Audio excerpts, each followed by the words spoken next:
This is a video in clinical medicine from the New England Journal of Medicine.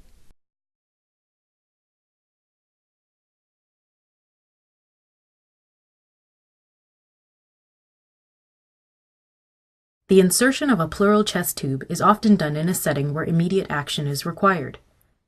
Nonetheless, adherence to sterility, analgesia, sound technique, and safety are always warranted.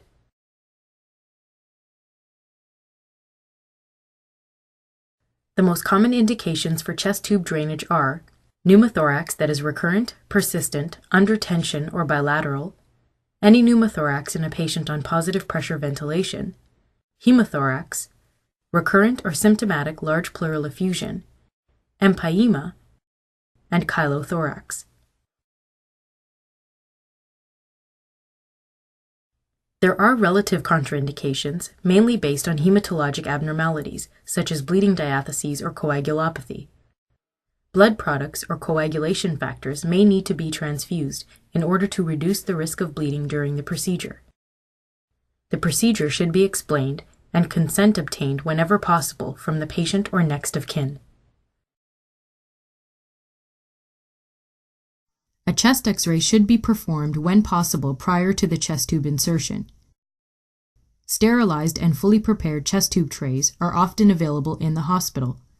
The key materials required in addition are a sterile gown, mask, and gloves, sterile drapes or towels, local anesthetics such as 1% lidocaine, chlorhexidine cleaning solution and sterile pieces of gauze, 25 and 21 gauge needles, 10 cc and 20 cc syringes, a scalpel with size 11 blade, which should be on the chest tube tray, at least 4 or 5 dissecting instruments, such as Kelly curved clamps or artery forceps, which should also be found on the chest tube tray, non-absorbable strong sutures of size 1.0 or greater made of silk or nylon, a chest tube of appropriate size, a sterile drainage system, and dressings for the tube after insertion.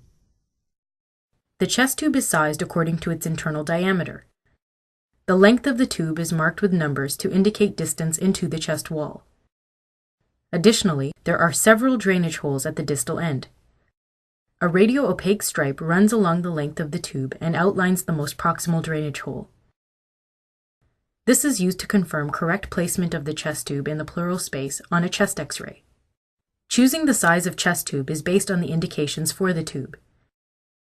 In the case of a large pneumothorax in a clinically stable, spontaneously breathing patient, chest tubes with an internal diameter of 16 to 22 French may be placed. In a patient with a large pneumothorax who is clinically unstable, the same rules for chest tube sizes apply. However, if the patient has underlying lung disease, requires mechanical ventilation, or is anticipated to have a large air leak, larger tubes from size 24 to 28 French are recommended. In order to drain a viscous hemothorax or empyema, or to evacuate a pneumothorax in a patient receiving mechanical ventilation, larger diameter tubes sized 28 to 32 French are more often employed. Newer evidence favors the insertion of smaller sized 10 to 14 French catheters, or pigtail drains, for the drainage of pneumothoraces in clinically stable patients, and for malignant pleural effusions. This is done using a Seldinger technique with a guide wire and often with ultrasound guidance. This technique differs from that used for larger chest tubes and will not be discussed further in this video. Once the chest tube tray is open and all the key instruments are identified, occlude the proximal free end of the chest tube with a clamp or forceps. Next, with another clamp or forceps, grasp the distal end of the tube. This will aid in passing the tube through the tract. The patient should be positioned either supine or in the semi-recumbent position. The ipsilateral arm may be maximally abducted to the side of the patient, or, alternatively, positioned behind the patient's head in order to have optimal exposure of the insertion site. The ideal location for the placement of a chest tube is in the triangle of safety, the anatomical region defined by the lateral border of the pectoralis major muscle anteriorly, the mid-axillary line posteriorly, which is also the anterior aspect of the latissimus dorsi, the apex just below the axilla, and the horizontal level of the nipple inferiorly. The nipple line may be an unreliable landmark for female patients due to breast tissue. To help with landmarking, remember that the triangle of safety should approximately lie between the 4th and 5th intercostal space in the anterior axillary line. Start your landmarking by localizing the clavicle. Next, count the rib numbers as your fingers traverse down the anterior chest wall. Once the correct intercostal space is found, move your hand along the space laterally towards the anterior axillary line. The incision will be made here. The chest tube will actually be inserted 1 interspace above this point. Mark the incision spot with the imprint of the back of a needle or a pen marking. Once full barrier precautions are employed, use the chlorhexidine cleaning solution and sterile gauze to create a large sterile field on the patient's skin. Cover the field with sterile drapes so that only the procedure site is exposed. Adequate analgesia is a very important step in this procedure, as chest tube insertions can often be very painful for the patient. The skin, subcutaneous tissues, deeper tissue layers, parietal pleura, and periosteal surface of the rib below the intended insertion site must be generously anesthetized. Using the smallest gauge needle, create a wheel of anesthetic in the skin overlying the landmark spot. Using the larger needle, anesthetize the subcutaneous skin layers through the wheel, aspirating as the needle moves deeper. Anesthetize the periosteum of the rib that lies below the intercostal space where the tube will be inserted. Once the parietal pleura is encountered, a flash of pleural fluid will fill the syringe if a pleural collection is being evacuated. If a pneumothorax is being drained, the syringe may only fill with air as the needle enters the pleural space. Withdraw the needle, aspirating along the entire path.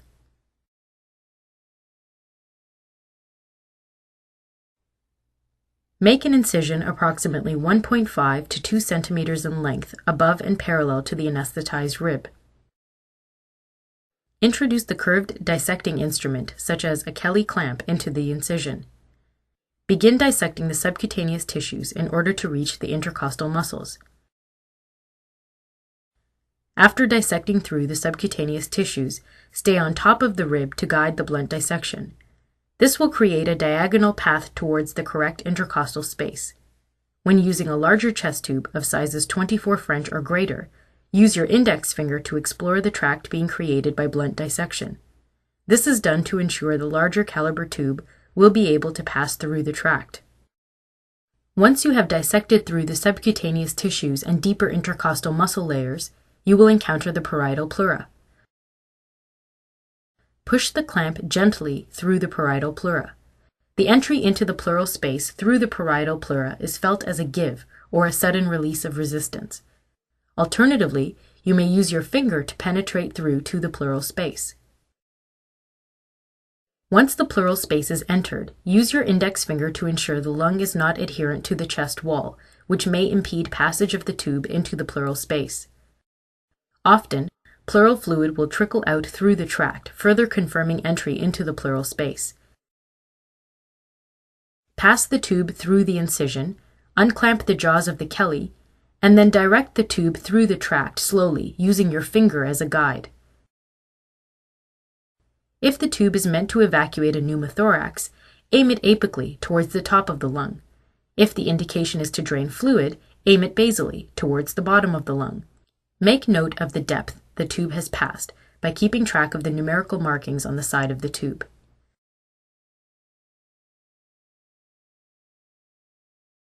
Secure the chest tube to the skin using the heavy sutures.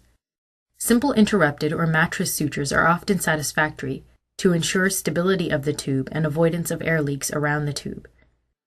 The free ends of the sutures are wrapped around the tube and tied multiple times to secure it in place. Purse string sutures are not recommended as they yield poor cosmetic results and increase the risk of skin necrosis. Once the chest tube has been secured, a petroleum-based gauze dressing should be wrapped around it. Apply several pieces of sterile gauze around the tube. Secure the site with multiple pressure dressings. A chest X-ray must be done to confirm correct placement. On an X-ray, the radio-opaque stripe is visible with an interruption indicating the position of the proximal hole. This hole must be within the pleural space. Otherwise, it is sitting outside the pleura and not draining effectively. This is an indication to replace the tube altogether. Do not advance the tube into the chest, as this can introduce non-sterile tubing into the chest cavity. Before unclamping the free end of the chest tube, firmly connect it to the sterile drainage system. Now unclamp the free end. If pleural fluid is being drained, the fluid level in the drainage system will rise. If a pneumothorax is being evacuated, air bubbles will appear. Do not reclamp the chest tube while there is bubbling. This may lead to recollection of a pneumothorax and may even result in a tension pneumothorax. Most commercially available drainage systems use the 3-bottle model of closed drainage and suction. The most important bottle is the underwater seal, which serves as a one-way valve that allows air and fluid to leave the pleural cavity without the risk of re-entry during inspiration. All available pleural drainage systems contain the underwater seal bottle. Bubbling may be seen in this bottle. This will indicate whether there is an ongoing air leak either from the patient or from the system itself. The 2 other bottles that may be present in the drainage system are a collection bottle connected directly to the patient for accumulation of pleural fluid and/or debris, and a suction system that connects to wall suction but regulates the amount of suction actually delivered to the pleural space via a column of sterile water. Suction may be applied if there is a persistent pneumothorax despite the underwater seal, or if a viscous pleural collection is not draining effectively. When evacuating chronic large pleural effusions, the risk of re-expansion pulmonary edema has been well described. A stepwise approach to the drainage of chronic large pleural effusions is recommended, not exceeding 1 to 1.5 liters within a 30-minute period. The pleural drainage system must be kept approximately 40 inches below the patient in order to prevent retrograde flow of air or fluid back into the pleural space. There are complications associated with the insertion of a chest tube. These include bleeding and hemothorax, traumatic perforation of the lung, heart chambers, diaphragm, or intra-abdominal organs, intercostal neuralgia due to trauma of the intercostal neurovascular bundle, intermittent blocking of the tube with clot or debris, subcutaneous emphysema, re-expansion pulmonary edema due to more than 1 to 1.5 liters of fluid drainage in less than 30 minutes, infection of the drain site, and empyema.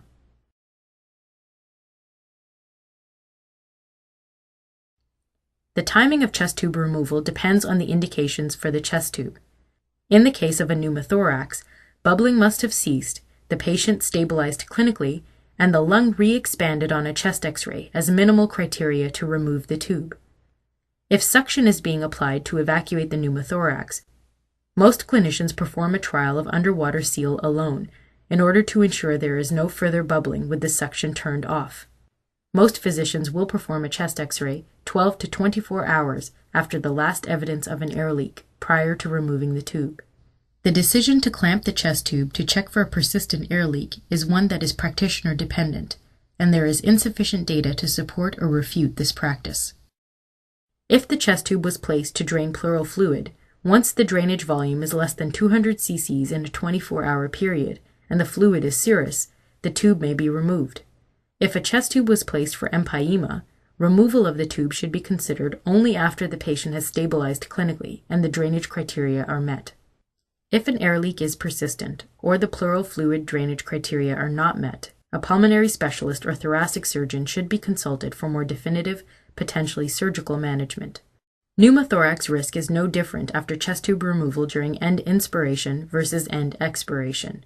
Once the sutures are removed, instruct an awake patient to hold his or her breath either after a full inspiration or full expiration, or while performing a Valsalva maneuver. Pull the tube at end expiration if a patient is being mechanically ventilated. Ideally, 2 clinicians should be present during tube removal.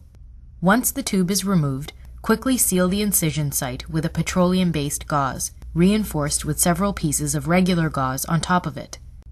Secure the site with a pressure dressing. Additional sutures may be required to close the incision. A follow-up chest X-ray should be obtained 12 to 24 hours after the tube has been removed. Closely inspect for any suggestion of a new pneumothorax. Caution must be exercised when removing a chest tube from any patient on a mechanical ventilator, especially in those with high oxygen or positive pressure requirements, chronic lung disease, or other risks for recurrent pneumothorax. Experienced physicians should supervise the decision to remove the tube in these cases. The insertion of a chest tube is often done under extremely critical circumstances. However, using the appropriate techniques and sterile precautions will ensure safe and efficient performance.